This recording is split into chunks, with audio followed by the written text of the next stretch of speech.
So, good morning or good afternoon, my friends. Thank you very much for being here with me. I'm keeping on reading the Break the Cycle lesson 1.15. The links is down below, so we can read it together. It is Q&A about psychological wounds and wound reduction. So, skipping a few, the first page, if you print it out, questions you should ask about psychological wounds. Links ahead to answers in this and other pages. Read the later, use your browser back button to return here. Okay? So, these are questions. They are 21 questions. There is a point that you will be able to answer these questions without the website anymore. Okay? What is a psychological wound, and are there different kinds of wounds? 2. Where do these wounds come from? 3. Do all adults and kids have these wounds? 4. Does having these wounds mean the person is mentally ill, sick or crazy? 5. How can I tell if another person has significant inner wounds? 6. What are the common effects on having significant wounds? 7. What are personality parts or subselves? 8. What is a true self? It is better than other subselves. How can I tell if my self, capital S, is leading my inner team of subselves? What is a false self and how do I need to know about it? 10. Does having an inner family of subselves mean I have multiple personalities? Can wooden people recover from a false self-dominance and free self to harmonize and guide their personality, inner family? 12. How does inner wounded recovery relate to the 12 self-addiction recovery? Is there any danger in recovering from psychological wounds? No. 14. How long does wound recovery take, typically? 15. Is there a best way to reduce psychological wounds? 16. What is pseudo-recovery and how can it be recognized? 17. How does recovery from false self-dominance progress? And what are the typical benefits of true self-leadership? 18. How do I need professional help to reduce my wounds? If so, how can I pick a qualified helper? 19. What do I do if someone I care about has inherent and significant psychological wounds? 20. Why haven't I heard about inner wounds, subselves, and wound recovery before? 21. Can you recommend any helpful books or wounding and recovery? Yes. Also, see these typical and answers about normal personality subselves. If you are skeptical about them, please read my letter to you and my interviewing one of my subselves. For perspective, almost 80% of site visitors responding to a poll say yes, personality subselves are real, without a question. If you don't fit your question here above, please ask. Answers. Question 1. What is a psychological wound? In this educational site, a psychological wound is a specific mental, emotional, spiritual condition that inhibits an adult or child from living at a maximum potential, in someone's opinions. And this site explores the origin, nature, and effects of 6 interrelated inner wounds: fragmented personality, excessive fears, over-trusting, over or under-trusting, excessive shame or guilt, excessive reality distortions, difficult feeling, bonding, empathizing, and living. These are basically matching the 7 chakras, okay? Personality, the negative side of the chakras, okay? Personality fragmenting promotes false self-dominance and the disabled true self, and the other 5 wounds: disease, organic malfunction, and unawareness, ignorance. Also hinder living at a maximum potential, may amplify psychological wounds. Recent research suggests that inner wounds stress the immune system, which raises susceptibility to illness, premature death. Personal wound assessment and patient self-motivation recovery and commitment to family adult education can significantly lower this risk over time and protect descendants from developing their own psychological wounds. For perspective on preventing wounds and other toxic effects, see this. Question 2. Where do these wounds come from? Recent psychiatric evidence suggests that normal people develop personalities composed of semi-independent parts or subselves, like the talented members of a sports team or orchestra. Each subself has a unique traits, goals, and perception. Many biological and environmental factors shape which subselves dominate the personality and cause current chronic thoughts, feelings, needs, and behaviors. See this for perspective. Each psychological wounds come from one or several active subselves. For example, excessive versus normal fears usually come from hyperreactive, scared child, warrior, pessimist, and catastrophizer subselves. When such subselves rule and disable the wise true self, natural leader, they form a false self. The degree and frequency of anxieties and fears depend how often such subselves disable the resident true self and control the other active their development and daily needs, met well enough in their first 4 to 6 years, perhaps starting in the womb. Initially, in the wounds are reduced or amplified by how well a child's holistic and development needs are met through puberty and late adolescence. A recent sobering discovery is that childhood trauma, like abuse, can cause certain genes to activate. This can promote physical and or psychological problems.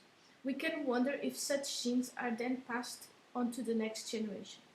Caregivers who A. are significantly wounded themselves and B. aren't well aware of and or responsive to dependent kids' normal and special needs risk unintentional promoting development of a disabled true self and related psychological wounds in their dependents. Recent research suggests that this inexorably raises their child risk of long-term psychological and physical illness and premature death. If you doubt that normal versus crazy people like you are controlled by dynamic personality subselves, read my letter to you with this open mind and try interviewing one of your subselves to learn more about your inner family of subselves. Learn something about yourself with this anonymous one question poll. Question 3. Do all adults and kids have psychological wounds? Since every infant and their mosaic of evolving needs is unique, even the healthiest parents can nurture feel kids' needs perfectly. That suggests that the nurturance level of any child's environment ranges from very low, wounded, unaware, neglectful caregivers to very high. So, each of us, including you and any mate and children, has an array of dynamic subselves and mirror to major psychological wounds. The question is not do I have psychological wounds, but what wounds do I or my mate or children have, and how much do the wounds affect our holistic health, our family's functioning, our relationships, and our life productivity. A vital implication being psychologically wounded is normal and does not warrant shame or guilt. Question 4. Does having these wounds mean the person is mentally ill, sick, disabled, or crazy? No. Human sickness, disease, and illness means being affected by germs and or organically impaired. Having significant psychological wounds does not mean you or anyone is sick. If crazy means thinking and acting differently than social norms, then having in the wounds is not craziness because significant wounded is our social norm. Yes. Yes. Crazy people, means that healthy is an abnormality. Yes. Crazy people, wounds and behaviors are excessive compared to normal wounded. A powerful implication is that most all non-organic mental illness is really a symptom of psychological wounds. That suggests that reducing mental illness should focus on retraining and reorganizing dominant subselves and freeing the wise resident true self to guide them in all situations. Inner family therapy provides an effective way to do that. See this for more perspective. Question 5. How can I tell if I have or another person has significant inner wounds? Each psychological wound causes distinct behavioral symptoms. For example, excessive versus normal shame often causes people to avoid eye contact. You use we instead of I to feel inferior and play the victim. and discount merited praise. Once you learn their symptoms, inner wounds become very apparent from offering the way an adult or child behaves or doesn't. To make this more real, scan these common behaviors that imply significant wounds. For a quick assessment, see this comparison of true self and false self behaviors. For more details, see Lesson 1 checklists for typical symptoms of each wound and see this article about the sensing them. Actually, I would add, in the dating scene, you should always have this list on you, okay? Question 6. What are the common effects of having significant wounds? Personal and social unawareness and denial of false self-dominance and related wounds promote far-reaching personal, marital, family, and social effects, including psychological and legal divorce. Follow the links for perspective and practical options to reduce these effects. To prevent psychological wounds and related unawareness, see these options. Question 7. What are personality parts or subselves? Advances in computer and radiographic technology in the latest generation makes us the first people to see living brains at work. What PET brain scans shows is that normal thinking and reacting to environmental changes causes many separate brain regions to activate, process information, and change neurochemical signals at the same time. Each region provides a special function, like each player in an orchestra or sports team does. What we experience as a single event, I chew, taste, smell, swallow the pizza, is really a web of sub-events processed by different parts of our brain, like a network of mini-computers. We are unaware of this web operating and which subselves control it. Some neural networks process sensory information more accurately and productively than others. From this, it appears that our personality subselves are semi-independent brainworks, interacting together below awareness to cause our perception, thoughts, needs, and behaviors. It's now well documented that some people have multiple personalities. They act as though there are several different people in the same body. This supports the idea that all personalities are composed of parts or subselves. Multiple personality disorder, now called dissociative identity disorder, DID, by psychiatrists is the extreme case of normal adaptive personality splitting, dissociation into parts. Some degree of splitting seems to occur every child's early years. Significant dissociations, false self-takeovers, meltdowns or breakdowns, losing it, control, etc., can occur to anyone in a significant trauma or crisis. Like individuals, talented players in an orchestra or athletic team, every subself adds its own values, traits, perceptions, limitations, and functions, role in the personality. As an orchestra can be in or out of tune, multi-part personalities can range between chaotic to disorganized to harmonious in normal special situations. So a vital question is, which subselves dominate my inner family of subselves in calm and conflictual times? To appreciate the marvelously rich dynamic in a crew that comprises you, study this and these common questions. What is a true self? Question 8. Capital S. Is it better than other subselves? How can I tell if myself is leading my other subselves? Nature seems to provide infants with a subself whose undeveloped natural talents are coordinating, leading other personality subselves effectively, and using acquired knowledge and available information to make wise, health, promote short and long-range decisions. Such as some people are more effective group leaders than others, your true self is innately skilled at inner family leadership than other subselves. He or she and other manager subselves become wiser and more competent as life experience increases. Just as each player contributes to the overall function and quality of an orchestra or sports team, yourself is not better, more powerful or worthy than any other subself. Each subself is uniquely valuable and has its own talents and limitations. See this for more perspective on your excellent true self and how to tell when he's leading you or anyone's dynamic team of other subselves. Question 9. What is a false self and why do I need to know about it? In this non-profit website, a false self is one or more subselves who distrust and disable your true self and affect your thoughts, emotions, body functions, needs, and behaviors. False selves originate in childhood when the true self is underdeveloped and doesn't know much about the world. To survive, children must depend on their caregivers' ruling subselves. Ideally, their adults are guided by their true self most of the time. Judging by our US divorce rate, homelessness, obesity, abortions, suicides, malnutrition, bulging jails, drug epidemic, and other social problems, most kids are raised by well-meaning adult false selves. When a false self dominates a personality, the person exhibits characteristic behaviors.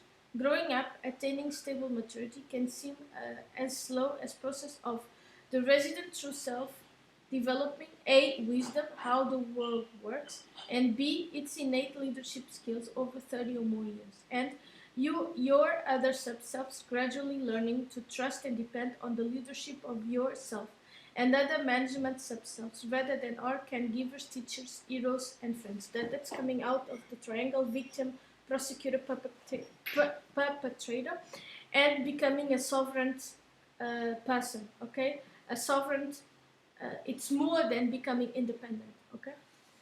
I think that concept is the best one for me. I suspect very few parents and human service professionals are aware of our normal sub-self so far. I agree.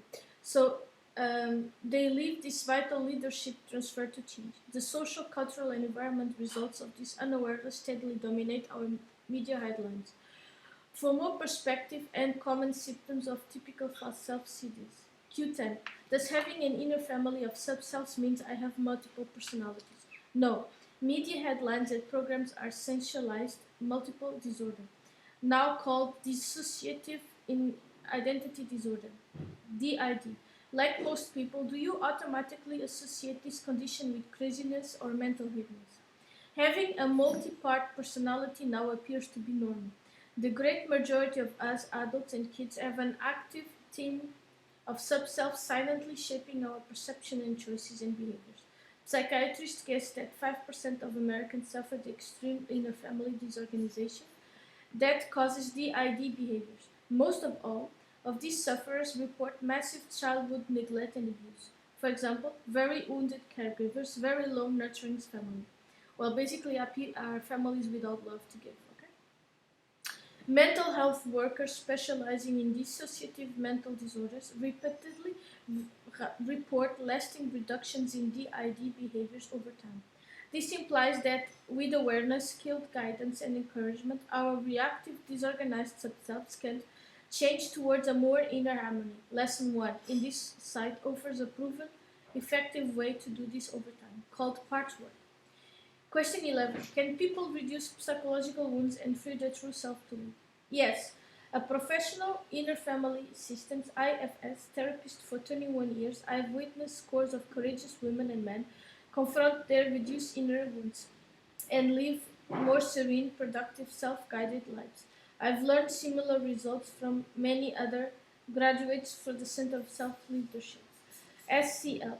I've also met hundreds of troubled adults who hadn't accumulated enough pain, awareness, and despair, hit bottom, to commit this primal healing process. Here's one example. For more perspective of inner wound recovered, start here. My practical lesson 1 guidebook, Who's Really Running Your Life, offers an effective wound assessment recovery framework and related resources. Question 12. How does inner world recovery relate to the 12-step addiction recovery? There is little public or professional doubt now that 12-step anonymous philosophy and its global network of support groups is an effective way for most kids to recover from manage their toxic compulsions. As the recovering son of alcoholic parents and working clinically with scores of addicts, I've learned a lot about addiction, the 12-step philosophy and addiction recovery after 36 years practice of family systems therapy, including 2 decades of studying and practicing inner family therapy. I now believe all of 4 kinds of addictions are well-meant false self-strategies to self-medicate, temporarily mute, unbearable inner pain. Shame, guilt, confusion, anxieties, hurt, rage, sadness, despair. The 12-step programs can be effective at arresting versus curing toxic self-medication strategy.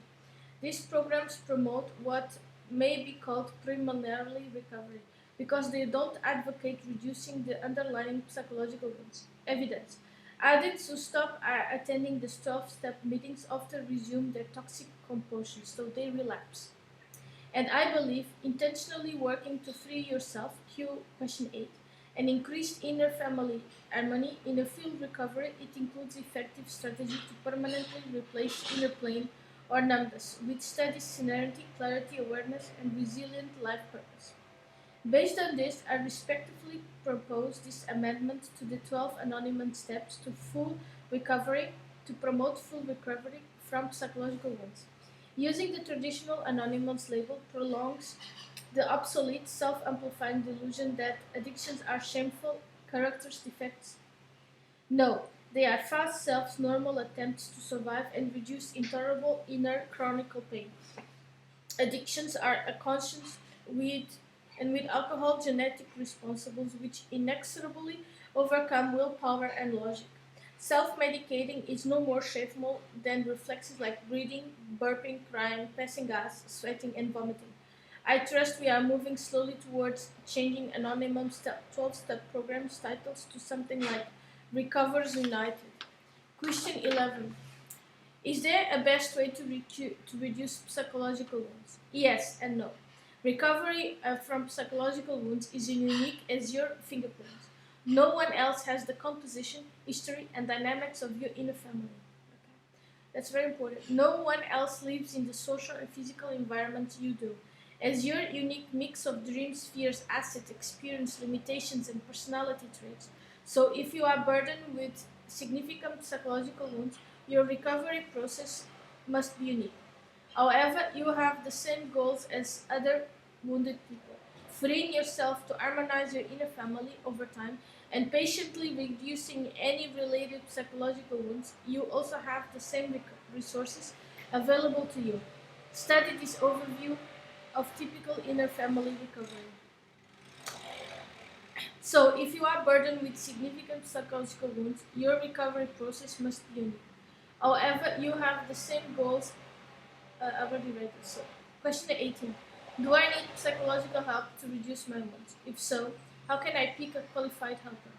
If you feel your psychological wounds significantly degrade your health, relationships, and serenity, you probably benefit from some qualified professional help during your recovery process. Definitions of qualified vary as widely as current theories of psychological of personality disorders and effective therapy. From 36 years study and practice of psychotherapy with over 1,000 average women and men and originated training as an engineer, I am biased. He's talking about himself, Peter Gerlach. Average women and men and originated training as an engineer. I am biased towards family system based schemes as being more effective than most other brands of talk therapy. Effective means promoting desired permanent changes and in attitudes and behaviors. In particular, I recommend a veteran licensed social worker, psychology professional counselor, LPC, marriage and family counselor, LMFT, or pastoral counselor who has training and experience in inner family therapy or part work. The Center of Self-Leadership, CLS, trains therapists in this model. Other therapies that may help in reducing other wounds are EMDR, eye movement desensitization and reprocessing, psychodrama, inner voice dialogue, and theophostic. All this effectiveness of any of these clinical approaches is only as good as the wealth, experience, creativity of the clinician. And at least any therapist or counselor should be A. aware of their personality subselves and B. consistently guided by their resident true self. Many experienced clinicians promote that effective healing required some A. personal work and B. some experience in a group of recoverers, preferably led by a seasoned professional. I now believe effective wound reduction therapy must include personal spirituality, versus religion or mysticism. That's very important. This is partly because of the demonstrated healing power of turning over. insoluble, insoluble or overwhelming personal problems to a trusted higher power that do not longer compulsively trying to control the uncontrollable. There is growing documented evidence and that heartfelt individual and group prayer really does seem to foster desired change, often in unexpected ways. Any recovered professional you choose should be grounded in lessons 1 to 6 or 7 or equivalent. For more perspective, this Q&A page on counseling. Question 20. Why haven't I heard about inner wounds, sub-selves, and wound recovery before? There are at least two reasons for my perspective on the first: public ignorance and skepticism. Note that general acceptance of inner therapy versus Freudian psychoanalyst has taken 60 years and still happening. Clinical acceptance of multiple personalities and other dissociative disorders is less than 2 generations old.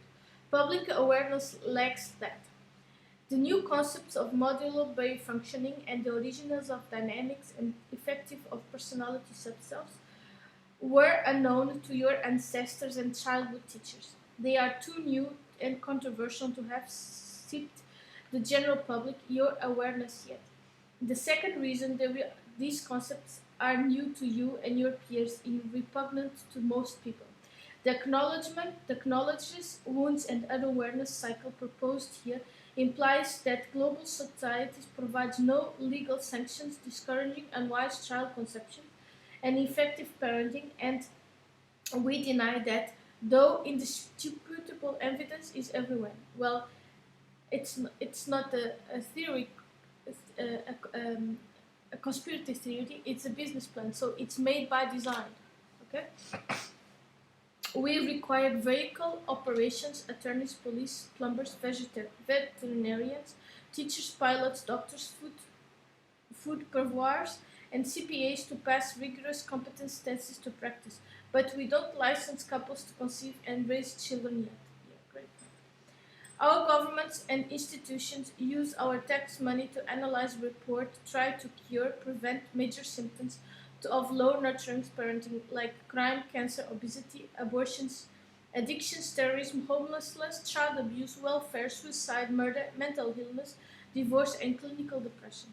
We do that rather than face the horror that we are nations of wooden people, unable to admit our widespread wounds, where they came from, and what they mean to living and future generations to our own environment. Yes, this is called pure narcissism, in my opinion. Our society has not hit a meaningful bottom yet, so our citizens and legislators continue to deny our denials and focus fruitlessly on curbing surface problems. Agreed.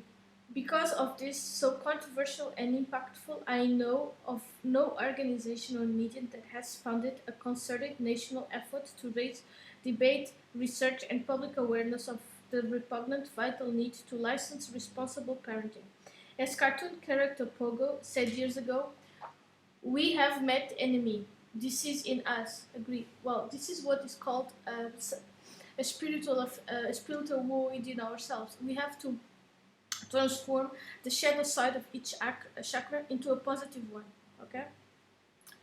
Until this changes, people like you must courageously assess your ill or your own, forgive your unaware ancestors and younger selves, admit and grieve your losses, and protect your kids and grandkids from inheriting wounds and unawareness by working patiently to raise the nurturing levels of your homes, despite major distractions, conflicts, and competing responsibilities.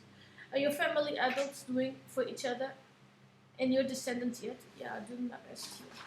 So thank you very much for listening to me. Comment, like, subscribe. There is the email down below. Thank you very much and have a nice day. Bye.